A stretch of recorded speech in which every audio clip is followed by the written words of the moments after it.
ನಾನೇ ನಿನ್ನವನು ಬಾಬಾ ನೀನೇ ನನ್ನವನು, ನೀನೇ ನನ್ನವನು ಬಾಬಾ ನಾನೇ ನಿನ್ನವನು, ನಾನೇ ನಿನ್ನವನು ಬಾಬಾ ನೀನೇ ನನ್ನವನು, ನೀನೇ ನನ್ನವನು ಬಾಬಾ ನಾನೇ ನಿನ್ನವನು.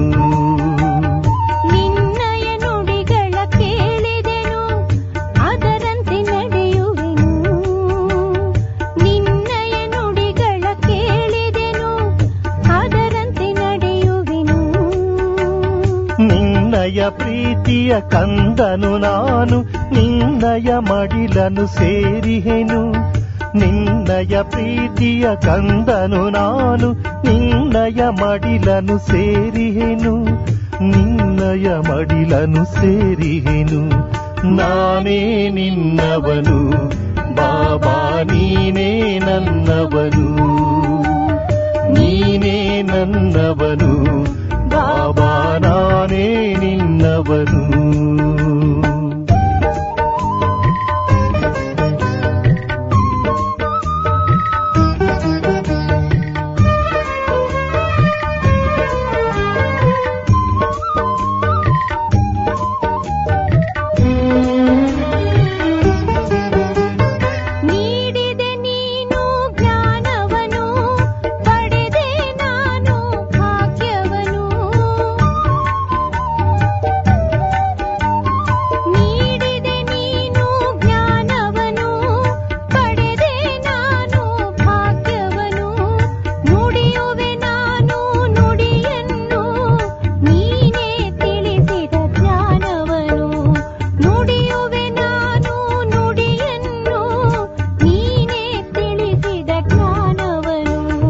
ನಾನೇ ನಿನ್ನವನು ಬಾಬಾ ನೀನೇ ನನ್ನವನು, ನೀನೇ ನನ್ನವನು ಬಾಬಾ ನಾನೇ ನಿನ್ನವನು.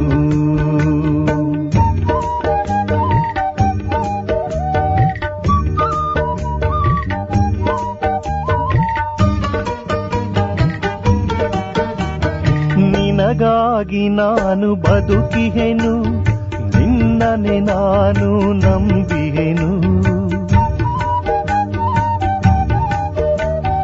ನಿನಗಾಗಿ ನಾನು ಬದುಕಿಹೆನು, ನಿನ್ನನೆ ನಾನು ನಂಬಿಹೆನು. ತಂದೆಯು ನೀನು ತಾಯಿಯು ನೀನು, ಬಂಧು ಬಳಗ ಎಲ್ಲವೂ ನೀನು. ತಂದೆಯು ನೀನು ತಾಯಿಯು ನೀನು, ಬಂಧು ಬಳಗ ಎಲ್ಲವೂ ನೀನು, ಬಂಧು ಬಳಗ ಎಲ್ಲವೂ ನೀನು. ನಾನೇ ನಿನ್ನವನು ಬಾಬಾ ನೀನೇ ನನ್ನವನು, ನೀನೇ ನನ್ನವನು ಬಾಬಾ ನಾನೇ ನಿನ್ನವನು. ನಿನ್ನಯ ನುಡಿಗಳ ಕೇಳಿದೆನು ಅದರಂತೆ ನಡೆಯುವೆನು, ನಿನ್ನಯ ನುಡಿಗಳ ಕೇಳಿದೆನು ಅದರಂತೆ ನಡೆಯುವೆನು. ನಿನ್ನಯ ಪ್ರೀತಿಯ ಕಂದನು ನಾನು, ನಿನ್ನಯ ಮಡಿಲನು ಸೇರಿಹೆನು. ನಿನ್ನಯ ಪ್ರೀತಿಯ ಕಂದನು ನಾನು, ನಿನ್ನಯ ಮಡಿಲನು ಸೇರಿಹೆನು, ನಿನ್ನಯ ಮಡಿಲನು ಸೇರಿಹೆನು. ನಾನೇ ನಿನ್ನವನು ಬಾಬಾ ನೀನೇ ನನ್ನವನು, ನೀನೇ ನನ್ನವನು ಬಾಬಾ ನಾನೇ ನಿನ್ನವನು. ಓಂ ಶಾಂತಿ. ಇಂದಿನ ದಿನಾಂಕ 23/4/2025. ಪ್ರಾರ್ಥ ಮುರಳಿ ಬಾಪ್ತಾದ ಮಧುಬನ. ಮಧುರ ಮಕ್ಕಳೇ, ಈಗ ನಾಟಕವು ಪೂರ್ಣವಾಗುತ್ತಿದೆ. ಹಿಂತಿರುಗಿ ಮನೆಗೆ ಹೋಗಬೇಕಾಗಿದೆ. ಕಲಿಯುಗದ ಅಂತ್ಯದ ನಂತರ ಸತ್ಯಯುಗವು ಪುನರಾವರ್ತನೆಯಾಗುವುದು. ಈ ರಹಸ್ಯವನ್ನು ಎಲ್ಲರಿಗೂ ತಿಳಿಸಿ. ಪ್ರಶ್ನೆ: ಆತ್ಮರು ಪಾತ್ರವನ್ನು ಅಭಿನಯಿಸುತ್ತಾ ಸುಸ್ತಾಗಿ ಬಿಟ್ಟಿದೆ. ಸುಸ್ತಾಗಲು ಮುಖ್ಯ ಕಾರಣವೇನಾಗಿದೆ? ಉತ್ತರ: ಬಹಳ ಭಕ್ತಿ ಮಾಡಿದ್ದೀರಿ, ಅನೇಕ ಮಂದಿರಗಳನ್ನು ಕಟ್ಟಿಸಿದ್ದೀರಿ, ಹಣ ಖರ್ಚು ಮಾಡಿದ್ದೀರಿ. ಅಲೆದಾಡುತ್ತಾ ಸತೋಪ್ರಧಾನ ಆತ್ಮವು ತಮೋಪ್ರಧಾನವಾಗಿ ಬಿಟ್ಟಿತು. ತಮೋಪ್ರಧಾನವಾಗಿರುವ ಕಾರಣವೇ ದುಃಖಿಯಾಗಿದೆ.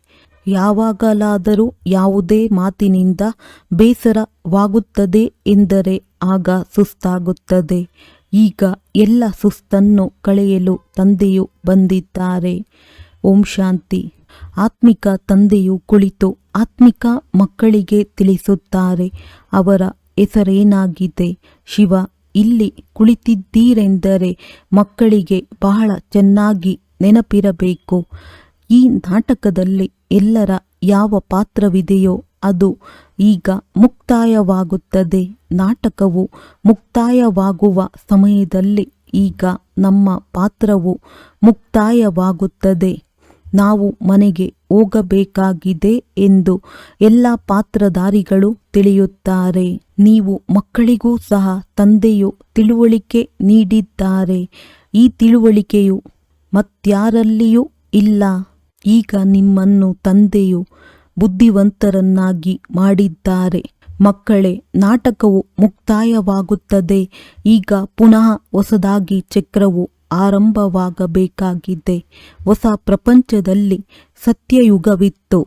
ಈಗ ಹಳೆಯ ಪ್ರಪಂಚದಲ್ಲಿ ಈ ಕಲಿಯುಗದ ಅಂತ್ಯವಾಗಿದೆ. ಈ ಮಾತುಗಳನ್ನು ನೀವು ಮಕ್ಕಳೇ ತಿಳಿದುಕೊಂಡಿದ್ದೀರಿ. ನೀವು ಮಕ್ಕಳಿಗೆ ತಂದೆಯು ಸಿಕ್ಕಿದ್ದಾರೆ. ಯಾರು ಹೊಸದಾಗಿ ಬರುವರೋ ಅವರಿಗೆ ತಿಳಿಸಬೇಕಾಗಿದೆ. ಈಗ ನಾಟಕವು ಪೂರ್ಣವಾಗಲಿದೆ. ಈ ಕಲಿಯುಗದ ನಂತರ ಸತ್ಯಯುಗವು ಪುನರಾವರ್ತನೆಯಾಗಲಿದೆ. ಇಷ್ಟೆಲ್ಲ ಮನುಷ್ಯಾತ್ಮರು ತಮ್ಮ ಮನೆಗೆ ಹಿಂತಿರುಗಿ ಹೋಗಬೇಕಾಗಿದೆ. ಈಗ ನಾಟಕವು ಪೂರ್ಣವಾಗುತ್ತದೆ ಎಂದು ಹೇಳಿದಾಗ ಪ್ರಳಯವಾಗುತ್ತದೆ ಎಂದು ಮನುಷ್ಯರು ತಿಳಿಯುತ್ತಾರೆ. ಹಳೆಯ ಪ್ರಪಂಚದ ವಿನಾಶವು ಹೇಗಾಗುತ್ತದೆ ಎಂಬುದನ್ನು ಈಗ ನೀವು ತಿಳಿದುಕೊಂಡಿದ್ದೀರಿ. ಭಾರತವಂತೂ ಅವಿನಾಶಿ ಖಂಡವಾಗಿದೆ. ತಂದೆಯೂ ಸಹ ಇಲ್ಲಿಯೇ ಬರುತ್ತಾರೆ. ಉಳಿದೆಲ್ಲ ಖಂಡಗಳು ಸಮಾಪ್ತಿಯಾಗುತ್ತವೆ. ಈ ವಿಚಾರಗಳು ಮತ್ಯಾರ ಬುದ್ಧಿಯಲ್ಲಿಯೂ ಬರಲು ಸಾಧ್ಯವಿಲ್ಲ. ತಂದೆಯು ನೀವು ಮಕ್ಕಳಿಗೆ ತಿಳಿಸುತ್ತಾರೆ. ಈಗ ನಾಟಕವು ಮುಕ್ತಾಯವಾಗುತ್ತದೆ. ಮತ್ತೆ ಪುನರಾವರ್ತನೆ ಆಗಬೇಕಾಗಿದೆ. ಮೊದಲು ನಾಟಕದ ಹೆಸರು ನಿಮ್ಮ ಬುದ್ಧಿಯಲ್ಲಿರಲಿಲ್ಲ. ಇದು ಸೃಷ್ಟಿಯ ನಾಟಕವಾಗಿದೆ. ಇದರಲ್ಲಿ ನಾವು ಪಾತ್ರಧಾರಿಗಳಾಗಿದ್ದೇವೆಂದು ನಾಮ ಮಾತ್ರಕ್ಕೆ ಹೇಳುತ್ತಿದ್ದೀರಿ.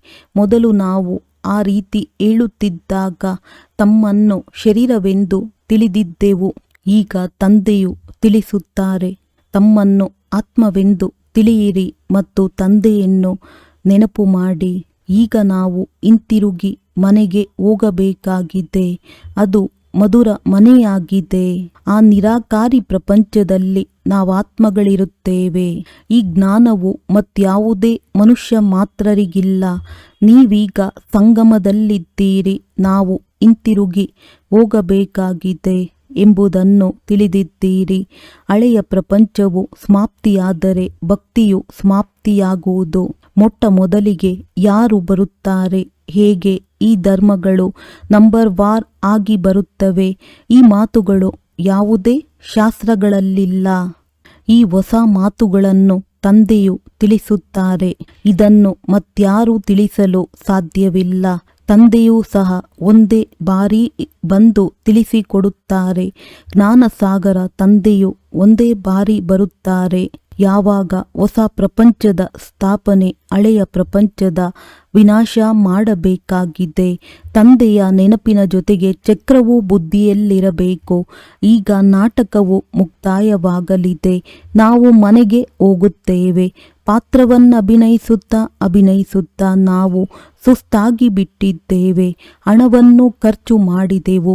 ಭಕ್ತಿ ಮಾಡುತ್ತಾ ನಾವು ಸತೋಪ್ರಧಾನರಿಂದ ತಮೋಪ್ರಧಾನರಾಗಿ ಬಿಟ್ಟಿದ್ದೇವೆ. ಪ್ರಪಂಚವೇ ಹಳೆಯದಾಗಿ ಬಿಟ್ಟಿದೆ. ನಾಟಕವು ಹಳೆಯದೆಂದು ಹೇಳುತ್ತಾರೆಯೇ?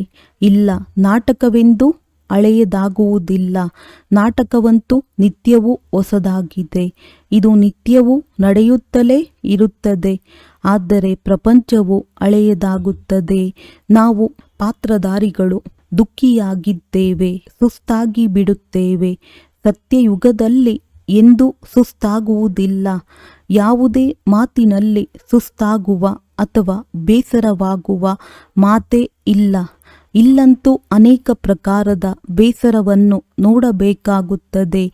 ನಿಮಗೆ ತಿಳಿದಿದೆ, ಈ ಹಳೆಯ ಪ್ರಪಂಚವು ಸಮಾಪ್ತಿಯಾಗಲಿದೆ. ಯಾವುದೇ ಸಂಬಂಧಿಗಳು ನೆನಪಿಗೆ ಬರಬಾರದು. ಒಬ್ಬ ತಂದೆಯನ್ನೇ ನೆನಪು ಮಾಡಬೇಕು.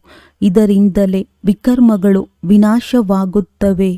ವಿಕರ್ಮಗಳು ವಿನಾಶವಾಗಲು ಮತ್ಯಾವುದೇ ಉಪಾಯವಿಲ್ಲ. ಗೀತೆಯಲ್ಲಿಯೂ ಮನ್ಮನಾಭವ ಅಕ್ಷರವಿದೆ. ಆದರೆ ಅರ್ಥವನ್ನಂತೂ ಯಾರೂ ತಿಳಿದುಕೊಂಡಿಲ್ಲ. ತಂದೆಯು ತಿಳಿಸುತ್ತಾರೆ, ನನ್ನನ್ನು ನೆನಪು ಮಾಡಿ ಮತ್ತು ಆಸ್ತಿಯನ್ನು ನೆನಪು ಮಾಡಿ. ವಿಶ್ವದ ವಾರಸುದಾರರು ಅರ್ಥಾತ್ ಮಾಲೀಕರಾಗಿದ್ದೀರಿ. ಈಗ ನೀವು ಮತ್ತೆ ವಿಶ್ವದ ವಾರಸುದಾರರಾಗುತ್ತಿದ್ದೀರಿ. ಅಂದ ಮೇಲೆ ಎಷ್ಟೊಂದು ಖುಷಿ ಇರಬೇಕು. ಈಗ ನೀವು ಕವಡೆಯಿಂದ ವಜ್ರ ಸಮಾನರಾಗುತ್ತಿದ್ದೀರಿ. ನೀವಿಲ್ಲಿ ತಂದೆಯಿಂದ ಆಸ್ತಿಯನ್ನು ಪಡೆಯುವುದಕ್ಕಾಗಿಯೇ ಬಂದಿದ್ದೀರಿ. ಯಾವಾಗ ಕಲೆಗಳು ಕಡಿಮೆಯಾಗುತ್ತವೆಯೋ ಆಗ ಹೂದೋಟವು ಬಾಡುತ್ತದೆ. ಈಗ ನೀವು ಹೂದೋಟದ ಹೂಗಳಾಗುತ್ತೀರಿ. ಸತ್ಯಯುಗವು ಉದ್ಯಾನವನವಾಗಿದ್ದಾಗ ಎಷ್ಟು ಸುಂದರವಾಗಿರುತ್ತದೆ. ನಂತರ ನಿಧಾನವಾಗಿ ಕಲೆಗಳು ಕಡಿಮೆಯಾಗುತ್ತಾ ಹೋಗುತ್ತವೆ. 2 ಕಲೆಗಳು ಕಡಿಮೆಯಾಯಿತೆಂದರೆ ಉದ್ಯಾನವನವು ಬಾಡಿ ಹೋಯಿತು. ಈಗಂತೂ ಮುಳ್ಳುಗಳ ಕಾಡಾಗಿದೆ. ಈಗ ನೀವು ತಿಳಿದುಕೊಂಡಿದ್ದೀರಿ. ಪ್ರಪಂಚದವರಿಗೆ ಏನೂ ತಿಳಿದಿಲ್ಲ. ಈ ಜ್ಞಾನವು ನಿಮಗೆ ಸಿಗುತ್ತಿದೆ. ಇದು ಹೊಸ ಪ್ರಪಂಚಕ್ಕಾಗಿ ಹೊಸ ಜ್ಞಾನವಾಗಿದೆ. ಹೊಸ ಪ್ರಪಂಚದ ಸ್ಥಾಪನೆಯಾಗುತ್ತದೆ. ಮಾಡುವವರು ತಂದೆಯಾಗಿದ್ದಾರೆ. ಸೃಷ್ಟಿಯ ರಚಯಿತ ತಂದೆಯಾಗಿದ್ದಾರೆ. ಬಂದು ಸ್ವರ್ಗವನ್ನು ರಚನೆ ಮಾಡಿ ಎಂದು ಅವರನ್ನೇ ನೆನಪು ಮಾಡುತ್ತಾರೆ. ಸುಖಧಾಮವನ್ನು ರಚಿಸಿದರೆ ಅವಶ್ಯವಾಗಿ ದುಃಖಧಾಮದ ವಿನಾಶವು ಆಗಲೇಬೇಕಲ್ಲವೇ? ತಂದೆಯು ಪ್ರತಿನಿತ್ಯವೂ ತಿಳಿಸುತ್ತಿರುತ್ತಾರೆ. ಅದನ್ನು ಧಾರಣೆ ಮಾಡಿ ನಂತರ ಅನ್ಯರಿಗೆ ತಿಳಿಸುತ್ತಿರಬೇಕಾಗಿದೆ. ಮೊಟ್ಟ ಮೊದಲಿಗೆ ಇದೇ ಮುಖ್ಯ ಮಾತನ್ನು ತಿಳಿಸಬೇಕಾಗಿದೆ. ನಮ್ಮ ತಂದೆಯು ಯಾರಾಗಿದ್ದಾರೆ ಅವರಿಂದ ಆಸ್ತಿಯನ್ನು ಪಡೆಯಬೇಕಾಗಿದೆ. ಭಕ್ತಿ ಮಾರ್ಗದಲ್ಲಿಯೂ ಸಹ ನಮ್ಮ ದುಃಖವನ್ನು ಕಳೆದು ಸುಖ ಕೊಡಿ ಎಂದು ಪರಮಾತ್ಮನನ್ನು ನೆನಪು ಮಾಡುತ್ತಾರೆ. ಅಂದಾಗ ನೀವು ಮಕ್ಕಳ ಬುದ್ಧಿಯಲ್ಲಿಯೂ ಸ್ಮೃತಿ ಇರಬೇಕು. ಶಾಲೆಯಲ್ಲಿ ವಿದ್ಯಾರ್ಥಿಗಳ ಬುದ್ಧಿಯಲ್ಲಿ ಜ್ಞಾನವಿರುತ್ತದೆಯೇ ಹೊರತು ಮನೆಯಲ್ಲ. ವಿದ್ಯಾರ್ಥಿ ಜೀವನದಲ್ಲಿ ಉದ್ಯೋಗ ವ್ಯವಹಾರದ ಮಾತಿಲ್ಲ. ವಿದ್ಯೆಯೇ ನೆನಪಿರುತ್ತದೆ. ಇಲ್ಲಂತೂ ಕರ್ಮ ಮಾಡುತ್ತಲೂ ಗೃಹಸ್ಥ ವ್ಯವಹಾರದಲ್ಲಿರುತ್ತಾ ವಿದ್ಯಾಭ್ಯಾಸ ಮಾಡಿ ಎಂದು ತಂದೆಯು ತಿಳಿಸುತ್ತಾರೆ. ಸನ್ಯಾಸಿಗಳ ತರಹ ಮನೆ ಮಠವನ್ನು ಬಿಡಿ ಎಂದು ಹೇಳುವುದಿಲ್ಲ. ಇದು ರಾಜಯೋಗವಾಗಿದೆ, ಪ್ರವೃತ್ತಿ ಮಾರ್ಗವಾಗಿದೆ. ನಿಮ್ಮದು ಹಠಯೋಗವಾಗಿದೆ. ನೀವು ಗೃಹಸ್ಥವನ್ನು ಬಿಡುತ್ತೀರಿ. ಇಲ್ಲಿ ಆ ಮಾತಿಲ್ಲ ಎಂದು ಆ ಸನ್ಯಾಸಿಗಳಿಗೂ ಸಹ ತಿಳಿಸಬಹುದು. ಈ ಪ್ರಪಂಚವು ಎಷ್ಟು ಕೊಳಕಾಗಿದೆ, ಏನಾಗಿ ಬಿಟ್ಟಿದೆ. ಬಡವರು ಮೊದಲಾದವರು ಹೇಗಿದ್ದಾರೆ ನೋಡುವುದರಿಂದಲೇ ತಿರಸ್ಕಾರವು ಬಂದು ಬಿಡುತ್ತದೆ. ವಿದೇಶದಿಂದ ಯಾರೇ ಪ್ರವಾಸಿಗರು ಬರುತ್ತಾರೆಂದರೆ ಅವರಿಗಂತೂ ಒಳ್ಳೊಳ್ಳೆಯ ಸ್ಥಾನಗಳನ್ನು ತೋರಿಸುತ್ತಾರೆ. ಆದರೆ ಬಡವರು ಎಷ್ಟೊಂದು ಕೊಳಕಿನಲ್ಲಿ ನಿವಾಸಿಸುತ್ತಿದ್ದಾರೆ, ಅವರನ್ನು ತೋರಿಸುತ್ತಾರೆಯೇ? ಇದಂತೂ ನರಕವಾಗಿದೆ. ಅದರಲ್ಲಿಯೂ ಅಂತರವಿದೆಯಲ್ಲವೇ? ಸಾಹುಕಾರರು ಎಲ್ಲಿರುತ್ತಾರೆ, ಬಡವರು ಎಲ್ಲಿರುತ್ತಾರೆ? ಇದು ಕರ್ಮದ ಲೆಕ್ಕಾಚಾರವಾಗಿದೆ. ಸತ್ಯಯುಗದಲ್ಲಿ ಇಂತಹ ಕೊಳಕಿರಲು ಸಾಧ್ಯವಿಲ್ಲ. ಅಲ್ಲಿಯೂ ಅಂತರವಿರುತ್ತದೆ. ಕೆಲವರು ಚಿನ್ನದ ಮಹಲುಗಳನ್ನು ಕಟ್ಟಿಸುತ್ತಾರೆ, ಕೆಲವರು ಬೆಳ್ಳಿಯದು, ಇನ್ನು ಕೆಲವರು ಇಟ್ಟಿಗೆಗಳಿಂದ ಕಟ್ಟಿಸುತ್ತಾರೆ. ಇಲ್ಲಂತೂ ಎಷ್ಟೊಂದು ಖಂಡಗಳಿವೆ. ಒಂದು ಯುರೋಪ್ ಖಂಡವೇ ಎಷ್ಟೊಂದು ದೊಡ್ಡದಾಗಿದೆ. ಸತ್ಯಯುಗದಲ್ಲಿ ಕೇವಲ ನಾವೇ ಇರುತ್ತೇವೆ. ಇದು ಬುದ್ಧಿಯಲ್ಲಿದ್ದರೂ ಸಹ ಹರ್ಷಿತಮುಖಿ ಸ್ಥಿತಿ ಇರುವುದು. ವಿದ್ಯಾರ್ಥಿಯ ಬುದ್ಧಿಯಲ್ಲಿ ವಿದ್ಯೆಯೇ ನೆನಪಿರುತ್ತದೆ. ತಂದೆ ಮತ್ತು ಆಸ್ತಿ, ಇದನ್ನಂತೂ ತಂದೆಯು ತಿಳಿಸುತ್ತಾರೆ. ಇನ್ನು ಸ್ವಲ್ಪವೇ ಸಮಯವೇ ಇದೆ, ಇನ್ನು ಲಕ್ಷಾಂತರ ವರ್ಷಗಳಿದೆ ಎಂದು ಮನುಷ್ಯರು ಹೇಳುತ್ತಾರೆ. ಆದರೆ ಇದು 5,000 ವರ್ಷಗಳ ಮಾತಾಗಿದೆ. ಈಗ ನಮ್ಮ ರಾಜಧಾನಿಯ ಸ್ಥಾಪನೆಯಾಗುತ್ತಿದೆ. ಉಳಿದಂತೆ ಇಡೀ ಪ್ರಪಂಚವೇ ಸಮಾಪ್ತಿಯಾಗಲಿದೆ ಎಂದು ನೀವು ಮಕ್ಕಳು ಅರಿತುಕೊಳ್ಳಬಹುದು. ಇದು ವಿದ್ಯೆಯಲ್ಲವೇ? ನಾವು ವಿದ್ಯಾರ್ಥಿಗಳಾಗಿದ್ದೇವೆ. ನಮಗೆ ಭಗವಂತನೇ ಓದಿಸುತ್ತಾರೆ ಎಂಬುದು ಬುದ್ಧಿಯಲ್ಲಿ ನೆನಪಿದ್ದರೂ ಸಾಕು. ಎಷ್ಟೊಂದು ಖುಷಿ ಇರುವುದು. ಇದು ಏಕೆ ಮರೆತು ಹೋಗುತ್ತದೆ? ಮಾಯೆಯು ಬಹಳ ಪ್ರಬಲವಾಗಿದೆ, ಅದು ಮರೆಸಿಬಿಡುತ್ತದೆ. ಶಾಲೆಯಲ್ಲಿ ಎಲ್ಲ ವಿದ್ಯಾರ್ಥಿಗಳು ಓದುತ್ತಿದ್ದಾರೆ, ನಮಗೆ ಭಗವಂತನೇ ಓದಿಸುತ್ತಾರೆಂದು ಎಲ್ಲರಿಗೂ ಅರ್ಥವಾಗಿದೆ. ಅಲ್ಲಂತೂ ಅನೇಕ ಪ್ರಕಾರದ ವಿದ್ಯೆಯನ್ನು ಓದಲಾಗುತ್ತದೆ. ಅನೇಕರು ಶಿಕ್ಷಕರಿರುತ್ತಾರೆ. ಇಲ್ಲಿ ಒಬ್ಬರೇ ಶಿಕ್ಷಕರು, ಒಂದೇ ವಿದ್ಯೆಯಾಗಿದೆ. ಉಪಾಧ್ಯಾಯರಂತೂ ಅವಶ್ಯವಾಗಿ ಬೇಕು. ಶಾಲೆಯು ಒಂದೇ ಆಗಿದೆ, ಉಳಿದೆಲ್ಲವೂ ಇದರ ಶಾಖೆಗಳಾಗಿವೆ. ಓದಿಸುವವರು ಒಬ್ಬರೇ ತಂದೆಯಾಗಿದ್ದಾರೆ. ತಂದೆಯು ಬಂದು ಎಲ್ಲರಿಗೆ ಸುಖ ಕೊಡುತ್ತಾರೆ. ನೀವು ತಿಳಿದುಕೊಂಡಿದ್ದೀರಿ, ಅರ್ಧಕಲ್ಪ ನಾವು ಸುಖಿಯಾಗಿರುತ್ತೇವೆ ಅಂದ ಮೇಲೆ ನಮಗೆ ಶಿವತಂದೆಯು ಓದಿಸುತ್ತಾರೆ ಎಂಬ ಖುಷಿ ಇರಬೇಕಾಗಿದೆ. ಶಿವತಂದೆಯು ಸ್ವರ್ಗದ ರಚನೆಯನ್ನೇ ರಚಿಸುತ್ತಾರೆ. ನಾವು ಸ್ವರ್ಗದ ಮಾಲೀಕರಾಗಲು ಓದುತ್ತೇವೆಂದು ಎಷ್ಟೊಂದು ಆಂತರಿಕ ಖುಷಿ ಇರಬೇಕು. ಆ ವಿದ್ಯಾರ್ಥಿಗಳು ಸಹ ತಿನ್ನುತ್ತಾ ಕುಡಿಯುತ್ತಾ ಮನೆಯ ಎಲ್ಲ ಕೆಲಸಗಳನ್ನು ಮಾಡುತ್ತಾರೆ. ಯಾರಾದರೂ ಹಾಸ್ಟೆಲ್ನಲ್ಲಿರುತ್ತಾರೆಂದರೆ ಅವರಿಗೆ ಹೆಚ್ಚಾಗಿ ವಿದ್ಯಾಭ್ಯಾಸದ ಕಡೆ ಗಮನವಿರುತ್ತದೆ. ಸರ್ವೀಸ್ ಮಾಡುವುದಕ್ಕಾಗಿ ಕನ್ಯೆಯರು ಹೊರಗೆ ಸೇವಾ ಕೇಂದ್ರಗಳಲ್ಲಿರುತ್ತಾರೆ. ಅಲ್ಲಿ ಎಂತೆಂತಹ ಮನುಷ್ಯರು ಬರುತ್ತಾರೆ. ಇಲ್ಲಂತೂ ನೀವು ಸುರಕ್ಷಿತರಾಗಿ ಕುಳಿತಿದ್ದೀರಿ. ಯಾರೂ ಒಳಗೆ ಪ್ರವೇಶಿಸಲು ಸಾಧ್ಯವಿಲ್ಲ. ಇಲ್ಲಿ ಯಾರ ಸಂಘವೂ ಇಲ್ಲ. ಪತಿತರೊಂದಿಗೆ ಮಾತನಾಡುವ ಅವಶ್ಯಕತೆಯೂ ಇಲ್ಲ. ನೀವು ಯಾರ ಮುಖವನ್ನೂ ನೋಡುವ ಅವಶ್ಯಕತೆಯೂ ಇಲ್ಲ. ಆದರೂ ಸಹ ಹೊರಗೆ ಸೇವಾ ಕೇಂದ್ರಗಳಲ್ಲಿರುವವರೇ ಮುಂದೆ ಹೋಗುತ್ತಾರೆ. ಇದು ಎಷ್ಟು ವಿಚಿತ್ರವಾಗಿದೆ. ಅಲ್ಲಿರುವವರು ಅನೇಕರಿಗೆ ಓದಿಸಿ ತಮ್ಮ ಸಮಾನರನ್ನಾಗಿ ಮಾಡಿ ಇಲ್ಲಿ ಕರೆದುಕೊಂಡು ಬರುತ್ತಾರೆ. ತಂದೆಯು ಸಮಾಚಾರವನ್ನು ಕೇಳುತ್ತಾರೆ.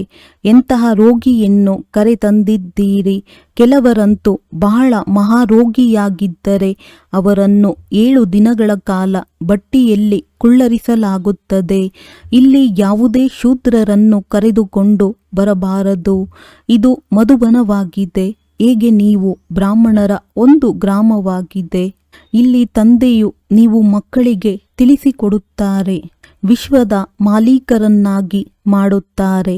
ಯಾರಾದರೂ ಶೂದ್ರರನ್ನು ಕರೆತರುತ್ತೀರೆಂದರೆ ಅವರು ವೈಬ್ರೇಷನ್ ಹಾಳು ಮಾಡುವರು.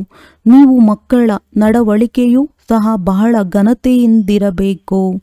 ಮುಂದೆ ಹೋದಂತೆ ಸತ್ಯಯುಗದಲ್ಲಿ ಏನೇನಿರುವುದು ಎಂದು ನಿಮಗೆ ಬಹಳ ಸಾಕ್ಷಾತ್ಕಾರವಾಗುತ್ತಾ ಇರುತ್ತದೆ. ಪ್ರಾಣಿಗಳು ಸಹ ಅಲ್ಲಿ ಬಹಳ ಸುಂದರವಾಗಿರುತ್ತದೆ. ಎಲ್ಲ ವಸ್ತುಗಳು ಸುಂದರವಾಗಿರುತ್ತದೆ. ಸತ್ಯಯುಗದ ಯಾವುದೇ ವಸ್ತುಗಳು ಇಲ್ಲಿಲ್ಲ ಮತ್ತು ಇಲ್ಲಿಯ ವಸ್ತುವು ಅಲ್ಲಿರಲು ಸಾಧ್ಯವಿಲ್ಲ. ನಿಮ್ಮ ಬುದ್ಧಿಯಲ್ಲಿದೆ. ನಾವು ಸ್ವರ್ಗಕ್ಕಾಗಿ ಪರೀಕ್ಷೆಯನ್ನು ತೇರ್ಗಡೆ ಮಾಡುತ್ತಿದ್ದೇವೆ. ಎಷ್ಟು ಓದುತ್ತೀರೋ ಅಷ್ಟು ಓದಿಸುತ್ತೀರಿ. ಶಿಕ್ಷಕರಾಗಿ ಅನ್ಯರಿಗೆ ಮಾರ್ಗವನ್ನು ತಿಳಿಸುತ್ತೀರಿ. ಎಲ್ಲರೂ ಶಿಕ್ಷಕರಾಗಿದ್ದೀರಿ. ಎಲ್ಲರೂ ಓದಿಸಬೇಕಾಗಿದೆ. ಮೊಟ್ಟ ಮೊದಲಿಗೆ ತಂದೆಯ ಪರಿಚಯವನ್ನು ಕೊಟ್ಟು ತಿಳಿಸಬೇಕು. ತಂದೆಯಿಂದ ಆಸ್ತಿಯು ಸಿಗುತ್ತದೆ. ಗೀತೆಯನ್ನು ತಂದೆಯು ತಿಳಿಸಿದ್ದಾರೆ. ತಂದೆಯಿಂದ ಕೇಳಿ ಕೃಷ್ಣನು ಈ ಪದವಿಯನ್ನು ಪಡೆದಿದ್ದಾರೆ. ಪ್ರಜಾಪಿತ ಬ್ರಹ್ಮ ಇದ್ದಾರೆಂದರೆ ಬ್ರಾಹ್ಮಣರು ಇಲ್ಲಿರಬೇಕು. ಬ್ರಹ್ಮರವರೂ ಸಹ ಶಿವ ತಂದೆಯಿಂದ ಓದುತ್ತಿರುತ್ತಾರೆ. ನೀವೀಗ ವಿಷ್ಣುಪುರಿಯಲ್ಲಿ ಹೋಗುವುದಕ್ಕಾಗಿ ಓದುತ್ತೀರಿ. ಇದು ನಿಮ್ಮ ಅಲೌಕಿಕ ಮನೆಯಾಗಿದೆ. ಲೌಕಿಕ, ಪಾರಲೌಕಿಕ ಮತ್ತು ಅಲೌಕಿಕ ಹೊಸ ಮಾತಾಗಿದೆ ಎಲ್ಲವೇ. ಭಕ್ತಿ ಮಾರ್ಗದಲ್ಲೆಂದು ಬ್ರಹ್ಮನನ್ನು ನೆನಪು ಮಾಡುವುದಿಲ್ಲ. ಬ್ರಹ್ಮ ಬಾಬಾ ಎಂದು ಹೇಳಲು ಯಾರಿಗೂ ಬರುವುದಿಲ್ಲ. ದುಃಖದಿಂದ ಬಿಡಿಸಿ ಎಂದು ಶಿವ ತಂದೆಯನ್ನು ನೆನಪು ಮಾಡುತ್ತಾರೆ. ಅವರು ಪಾರಲೌಕಿಕ ಮತ್ತು ಇವರು ಅಲೌಕಿಕ ತಂದೆಯಾಗಿದ್ದಾರೆ. ಇವರನ್ನು ನೀವು ಸೂಕ್ಷ್ಮ ವತನದಲ್ಲಿಯೂ ನೋಡುತ್ತೀರಿ ಮತ್ತು ಇಲ್ಲಿಯೂ ನೋಡುತ್ತೀರಿ. ಲೌಕಿಕ ತಂದೆಯಂತೂ ಇಲ್ಲಿ ನಿಮಗೆ ಕಣ್ಣಿಗೆ ಕಾಣುತ್ತಾರೆ. ಪಾರಲೌಕಿಕ ತಂದೆಯನ್ನು ಪರಲೋಕದಲ್ಲಿಯೇ ನೋಡಲು ಸಾಧ್ಯ. ಮತ್ತೆ ಇವರು ಅಲೌಕಿಕ ವಿಚಿತ್ರ ತಂದೆಯಾಗಿದ್ದಾರೆ. ಈ ಅಲೌಕಿಕ ತಂದೆಯನ್ನು ಅರಿತುಕೊಳ್ಳುವುದರಲ್ಲಿಯೇ ಮನುಷ್ಯರು ತಬ್ಬಿಬ್ಬಾಗುತ್ತಾರೆ. ಶಿವ ತಂದೆಯು ನಿರಾಕಾರನೆಂದು ಹೇಳುತ್ತಾರೆ. ಅವರು ಬಿಂದುವಾಗಿದ್ದಾರೆಂದು ನೀವು ಹೇಳುತ್ತೀರಿ. ಅವರು ಅಖಂಡ ಜ್ಯೋತಿ ಅಥವಾ ಬ್ರಹ್ಮನೆಂದು ಹೇಳಿಬಿಡುತ್ತಾರೆ. ಅನೇಕ ಮತಗಳಿವೆ. ನಿಮ್ಮದು ಒಂದೇ ಮತವಾಗಿದೆ. ಒಬ್ಬರ ಮೂಲಕ ತಂದೆಯು ಮತ ಕೊಡುವುದನ್ನು ಆರಂಭಿಸಿದ್ದರು. ಮತ್ತೆ ಎಷ್ಟೊಂದು ವೃದ್ಧಿಯಾಗುತ್ತದೆ. ಅಂದ ಮೇಲೆ ನೀವು ಮಕ್ಕಳ ಬುದ್ಧಿಯಲ್ಲಿರಬೇಕಾಗಿದೆ. ನಮಗೆ ಶಿವ ತಂದೆಯು ಓದಿಸುತ್ತಿದ್ದಾರೆ. ಪತಿತರಿಂದ ಪಾವನರನ್ನಾಗಿ ಮಾಡುತ್ತಿದ್ದಾರೆ. ರಾವಣ ರಾಜ್ಯದಲ್ಲಿ ಅವಶ್ಯವಾಗಿ ಪತಿತರು ತಮೋಪ್ರಧಾನರಾಗಲೇಬೇಕಾಗಿದೆ. ಹೆಸರೇ ಪತಿತ ಪ್ರಪಂಚವಾಗಿದೆ. ಎಲ್ಲರೂ ದುಃಖಿಯಾಗಿದ್ದಾರೆ. ಆದ್ದರಿಂದಲೇ ಬಾಬಾ ನಮ್ಮ ದುಃಖವನ್ನು ದೂರ ಮಾಡಿ ಸುಖ ಕೊಡಿ ಎಂದು ತಂದೆಯನ್ನು ನೆನಪು ಮಾಡುತ್ತಾರೆ. ಎಲ್ಲ ಮಕ್ಕಳ ತಂದೆಯು ಒಬ್ಬರೇ ಆಗಿದ್ದಾರೆ. ಅವರು ಎಲ್ಲರಿಗೆ ಸುಖ ಕೊಡುತ್ತಾರಲ್ಲವೇ. ಹೊಸ ಪ್ರಪಂಚದಲ್ಲಿ ಸುಖವೇ ಸುಖವಿರುತ್ತದೆ. ಉಳಿದೆಲ್ಲರೂ ಶಾಂತಿಧಾಮದಲ್ಲಿರುತ್ತಾರೆ. ಈಗ ನಾವು ಶಾಂತಿಧಾಮಕ್ಕೆ ಹೋಗುತ್ತೇವೆಂದು ಬುದ್ಧಿಯಲ್ಲಿರಬೇಕು. ಎಷ್ಟು ಸಮೀಪಕ್ಕೆ ಬರುತ್ತಾ ಹೋಗುತ್ತೀರೋ ಅಷ್ಟು ಈಗಿನ ಪ್ರಪಂಚವು ಏನಾಗಿದೆ, ನಾಳೆಯ ಪ್ರಪಂಚವು ಹೇಗಿರುವುದು ಎಂಬುದೆಲ್ಲವನ್ನು ನೋಡುತ್ತಿರುತ್ತೀರಿ. ಸ್ವರ್ಗದ ರಾಜ್ಯಭಾಗ್ಯವನ್ನು ಸಮೀಪದಲ್ಲಿ ನೋಡುತ್ತೀರಿ. ಮಕ್ಕಳಿಗೆ ತಂದೆಯು ಮುಖ್ಯ ಮಾತನ್ನು ತಿಳಿಸುತ್ತಾರೆ. ಮಕ್ಕಳೇ, ನಾವು ಶಾಲೆಯಲ್ಲಿ ಕುಳಿತಿದ್ದೇವೆಂದು ನಿಮ್ಮ ಬುದ್ಧಿಯಲ್ಲಿರಬೇಕು. ಶಿವ ತಂದೆಯು ಈ ರಥದ ಮೇಲೆ ಸವಾರರಾಗಿ ನಮಗೆ ಓದಿಸಲು ಬಂದಿದ್ದಾರೆ. ಇವರು ಬ್ರಹ್ಮ ಭಗೀರಥನಾಗಿದ್ದಾರೆ. ತಂದೆಯು ಅವಶ್ಯವಾಗಿ ಒಂದೇ ಬಾರಿ ಬರುತ್ತಾರೆ. ಭಗೀರಥನ ಹೆಸರೇನೆಂಬುದನ್ನು ಯಾರೂ ತಿಳಿದುಕೊಂಡಿಲ್ಲ. ಇಲ್ಲಿ ನೀವು ಮಕ್ಕಳು ಸನ್ಮುಖದಲ್ಲಿ ಕುಳಿತುಕೊಂಡಾಗ ನಿಮ್ಮ ಬುದ್ಧಿಯಲ್ಲಿ ನೆನಪಿರಲಿ, ತಂದೆಯು ಬಂದಿದ್ದಾರೆ. ತಂದೆಯು ನಮಗೆ ಸೃಷ್ಟಿಚಕ್ರದ ರಹಸ್ಯವನ್ನು ತಿಳಿಸುತ್ತಿದ್ದಾರೆ. ಬುದ್ಧಿಯಲ್ಲಿರಲಿ, ಈಗ ನಾಟಕವು ಮುಕ್ತಾಯವಾಗುತ್ತದೆ. ನಾವು ಮನೆಗೆ ಹೋಗಬೇಕಾಗಿದೆ. ಇದನ್ನು ಬುದ್ಧಿಯಲ್ಲಿಟ್ಟುಕೊಳ್ಳುವುದೇನು ಬಹಳ ಸಹಜ. ಆದರೆ ಇದನ್ನೂ ಸಹ ನೆನಪು ಮಾಡುವುದಿಲ್ಲ. ಈಗ ಚಕ್ರವು ಮುಕ್ತಾಯವಾಗುತ್ತದೆ. ನಾವು ಹೋಗಬೇಕಾಗಿದೆ. ಮತ್ತೆ ಹೊಸ ಪ್ರಪಂಚದಲ್ಲಿ ಬಂದು ಪಾತ್ರವನ್ನಭಿನಯಿಸಬೇಕಾಗಿದೆ. ನಮ್ಮ ನಂತರ ಇಂತಿಂತವರು ಬರುತ್ತಾರೆ. ಈಗ ನಿಮಗೆ ತಿಳಿದಿದೆ ಈ ಚಕ್ರವು ಹೇಗೆ ಸುತ್ತುತ್ತದೆ, ಪ್ರಪಂಚವು ಹೇಗೆ ವೃದ್ಧಿಯನ್ನು ಹೊಂದುತ್ತದೆ. ಹೊಸದರಿಂದ ಹಳೆಯದು, ಹಳೆಯದರಿಂದ ಹೊಸದು ಹೇಗಾಗುತ್ತದೆ. ವಿನಾಶಕ್ಕಾಗಿ ತಯಾರಿಗಳನ್ನು ನೋಡುತ್ತಿದ್ದೀರಿ. ಪ್ರಾಕೃತಿಕ ವಿಕೋಪಗಳಾಗಲಿವೆ. ಇಷ್ಟೊಂದು ಅಣುಬಾಂಬುಗಳನ್ನು ತಯಾರಿಸಿಟ್ಟುಕೊಂಡಿದ್ದಾರೆಂದರೆ ಅವೆಲ್ಲವೂ ಒಂದು ದಿನ ಕೆಲಸಕ್ಕೆ ಬರುತ್ತದೆ ಎಲ್ಲವೇ. ಈ ಅಣುಬಾಂಬುಗಳಿಂದಲೇ ಇಷ್ಟೊಂದು ಕೆಲಸವಾಗುತ್ತದೆ. ಅದರಿಂದ ಮನುಷ್ಯರು ಮತ್ತೆ ಯುದ್ಧ ಮಾಡುವ ಅವಶ್ಯಕತೆಯೇ ಇರುವುದಿಲ್ಲ. ಸೈನಿಕರನ್ನು ಬಿಡುತ್ತಾ ಹೋಗುತ್ತಾರೆ, ಹಣ್ಣು ಬಾಂಬುಗಳನ್ನು ಎಸೆಯುತ್ತಾರೆ. ಮತ್ತೆ ಇಷ್ಟೆಲ್ಲ ಮನುಷ್ಯರು ನೌಕರಿಯನ್ನು ಬಿಡುತ್ತಾರೆಂದರೆ ಹಸಿವಿನಿಂದ ಸಾಯಬೇಕಾಗುತ್ತದೆ ಎಲ್ಲವೇ? ಇದೆಲ್ಲವೂ ಆಗುವುದಿದೆ. ಮತ್ತೆ ಸಿಪಾಯಿಗಳಾದರೂ ಏನು ಮಾಡುವರು? ಭೂಕಂಪವಾಗುತ್ತಾ ಇರುವುದು, ಅಣುಬಾಂಬುಗಳು ಬೀಳುತ್ತಾ ಇರುತ್ತದೆ. ಪರಸ್ಪರ ಒಬ್ಬರು ಇನ್ನೊಬ್ಬರನ್ನು ಸಾಯಿಸುತ್ತಾರೆ, ನಿರಪರಾಧಿಗಳ ಕೊಲೆಯಾಗುತ್ತದೆ. ಅಂದಾಗ ನೀವು ಇಲ್ಲಿ ಬಂದು ಕುಳಿತುಕೊಂಡಾಗ ಇವೆಲ್ಲ ಮಾತುಗಳನ್ನು ಚಿಂತನೆ ಮಾಡಬೇಕು. ಶಾಂತಿಧಾಮ ಸುಖಧಾಮವನ್ನು ನೆನಪು ಮಾಡುತ್ತಾ ಇರಬೇಕಾಗಿದೆ. ನಮಗೆ ಏನು ನೆನಪಿರುತ್ತದೆ ಎಂದು ತಮ್ಮನ್ನು ತಾವು ಪರಿಶೀಲನೆ ಮಾಡಿಕೊಳ್ಳಿ. ಒಂದು ವೇಳೆ ತಂದೆಯ ನೆನಪಿಲ್ಲವೆಂದರೆ ಅವಶ್ಯವಾಗಿ ಬುದ್ಧಿಯು ಎಲ್ಲಿಯೋ ಅಲೆಯುತ್ತಿದೆ ಎಂದರ್ಥ. ಇದರಿಂದ ವಿಕರ್ಮಗಳು ವಿನಾಶವಾಗುವುದು ಇಲ್ಲ, ಪದವಿಯೂ ಸಹ ಕಡಿಮೆಯಾಗುವುದು. ಒಂದು ವೇಳೆ ತಂದೆಯ ನೆನಪು ಉಳಿಯಲಿಲ್ಲವೆಂದರೆ ಚಕ್ರದ ಸ್ಮರಣೆಯನ್ನಾದರೂ ಮಾಡಿ, ಆಗಲೂ ಖುಷಿ ಇರುವುದು. ಆದರೆ ಶ್ರೀಮತದಂತೆ ನಡೆಯುವುದಿಲ್ಲ, ಸೇವೆ ಮಾಡುವುದಿಲ್ಲವೆಂದರೆ ಬಾಪ್ ದಾದಾರವರ ಹೃದಯವನ್ನೇರಲು ಸಾಧ್ಯವಿಲ್ಲ. ಸೇವೆ ಮಾಡದಿದ್ದರೆ ಅನೇಕರಿಗೆ ತೊಂದರೆ ಕೊಡುತ್ತಿರುತ್ತಾರೆ. ಕೆಲವರಂತೂ ಅನೇಕರನ್ನು ತಮ್ಮ ಸಮಾನರನ್ನಾಗಿ ಮಾಡಿ ತಂದೆಯ ಬಳಿ ಕರೆತರುತ್ತಾರೆ. ಆಗ ತಂದೆಯು ನೋಡಿ ಖುಷಿ ಪಡುತ್ತಾರೆ. ಒಳ್ಳೆಯದು. ಮಧುರಾತಿ ಮಧುರ ಅಗಲಿ ಹೋಗಿ ಮರಳಿ ಸಿಕ್ಕಿದ ಮಕ್ಕಳ ಪ್ರತಿ ಮಾತ್ಪಿತಾ ಬಾಪ್ ದಾದಾರವರ ನೆನಪು, ಪ್ರೀತಿ ಹಾಗೂ ಸುಪ್ರಭಾತ. ಆತ್ಮೀಯ ಮಕ್ಕಳಿಗೆ ಆತ್ಮೀಯ ತಂದೆಯ ನಮಸ್ತೆ. ಧಾರಣೆಗಾಗಿ ಮುಖ್ಯ ಸಾರ: ಸದಾ ಹರ್ಷಿತರಾಗಿರಲು ಬುದ್ಧಿಯಲ್ಲಿ ವಿದ್ಯೆ ಮತ್ತು ಓದಿಸುವಂತಹ ತಂದೆಯ ನೆನಪಿರಲಿ. ತಿನ್ನುತ್ತಾ ಕುಡಿಯುತ್ತಾ ಎಲ್ಲ ಕೆಲಸಗಳನ್ನು ಮಾಡುತ್ತಲೂ ವಿದ್ಯೆಯ ಮೇಲೆ ಪೂರ್ಣ ಗಮನ ಕೊಡಬೇಕು. ಬಾಪ್ ದಾದಾರವರ ಹೃದಯವನ್ನೇರಲು ಶ್ರೀಮತದನುಸಾರ ಅನೇಕರನ್ನು ತಮ್ಮ ಸಮಾನ ಮಾಡುವ ಸೇವೆ ಮಾಡಬೇಕಾಗಿದೆ. ಯಾರಿಗೂ ತೊಂದರೆ ಕೊಡಬಾರದು. ವರದಾನ: ಅಶರೀರಿತನದ ಇಂಜೆಕ್ಷನ್ ಮೂಲಕ ಮನಸ್ಸನ್ನು ನಿಯಂತ್ರಣ ಮಾಡುವಂತಹ ಏಕಾಗ್ರಚಿತ್ ಭವ. ಹೇಗೆ? ಇತ್ತೀಚೆಗೆ ಒಂದು ವೇಳೆ ಯಾರಾದರೂ ನಿಯಂತ್ರಣದಲ್ಲಿ ಬರದೆ ಹೋದರೆ ಬಹಳ ಬೇಸರ ಮಾಡುತ್ತಾರೆ, ಮೇಲೆ ಕೆಳಗೆ ಆಗುತ್ತಾರೆ, ಹುಚ್ಚರಾಗಿ ಬಿಡುತ್ತಾರೆ. ಅಂಥವರಿಗೆ ಇಂತಹ ಇಂಜೆಕ್ಷನ್ ಕೊಡುತ್ತಾರೆ. ಯಾವುದರಿಂದ ಅವರು ಶಾಂತವಾಗಿ ಬಿಡುತ್ತಾರೆ. ಅದೇ ರೀತಿ ಒಂದು ವೇಳೆ ಸಂಕಲ್ಪ ಶಕ್ತಿ ನಿಮ್ಮ ನಿಯಂತ್ರಣದಲ್ಲಿ ಬರದೆ ಹೋದರೆ ಅಶರೀರಿತನದ ಇಂಜೆಕ್ಷನ್ ಕೊಡಿ. ನಂತರ ಸಂಕಲ್ಪ ಶಕ್ತಿ ವ್ಯರ್ಥವಾಗಿ ಹರಿಯುವುದಿಲ್ಲ. ಸಹಜವಾಗಿ ಏಕಾಗ್ರಚಿತ್ತರಾಗಿ ಬಿಡುವಿರಿ.